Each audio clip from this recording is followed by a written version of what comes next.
Bullying.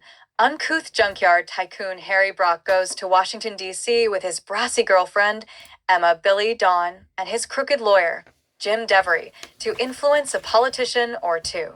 As a legal precaution, Devery presses Harry to marry Billy, as a wife cannot be forced to testify against her husband. To hide and safeguard Harry's assets from the government, Devery persuades Harry to sign over many of his assets to Billy, his reliably docile and unquestionably obedient fiancée. With aspirations to become a power broker among DC dignitaries, Harry likes to exert dominance over political figures he pays off, sometimes humiliating them when they are not sufficiently compliant.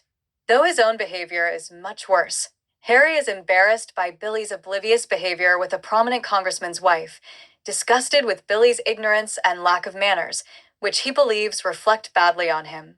When journalist Paul Verrill comes to interview him, Harry is impressed by his unintimidated and spirited demeanor. Offering Paul a hefty fee as a way of exerting dominance over a better educated but underpaid member of the Fourth Estate, Harry hires Paul to educate Billy and give her some culture. Paul soon finds that Billy has a limited vocabulary and is completely uninterested in areas of common knowledge outside of her sphere.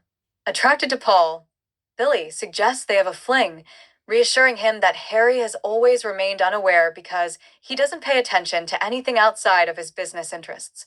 Paul demurs politely, but shows Billy respect and patience, using her attraction to him to stimulate her interest in world affairs. Starting with reading the daily newspaper, Paul encourages Billy to circle items she doesn't understand. Initially, Billy circles every article she attempts to read and complains that she has to look up nearly every word. They discuss the related issues and vocabulary. Blossoming under Paul's encouragement and her own hard work, Billy learns about literature, history, politics, and the law, and turns out to be much smarter than she or anyone else knew. Billy starts thinking for herself and applying her learning to her situation. She also falls in love with Paul, who begins to appreciate her intellectual development and reciprocate her feelings. When Billy begins to read the documents that Harry has her sign for businesses under her name, she disapproves of a crooked deal and refuses to sign.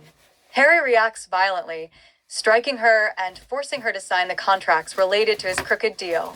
After consulting a dictionary during the heat of the argument, Billy calls him a fascist.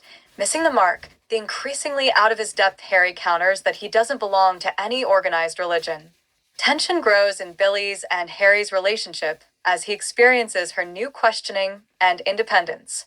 Growing wary, Harry tries to intimidate her into signing his assets back to him.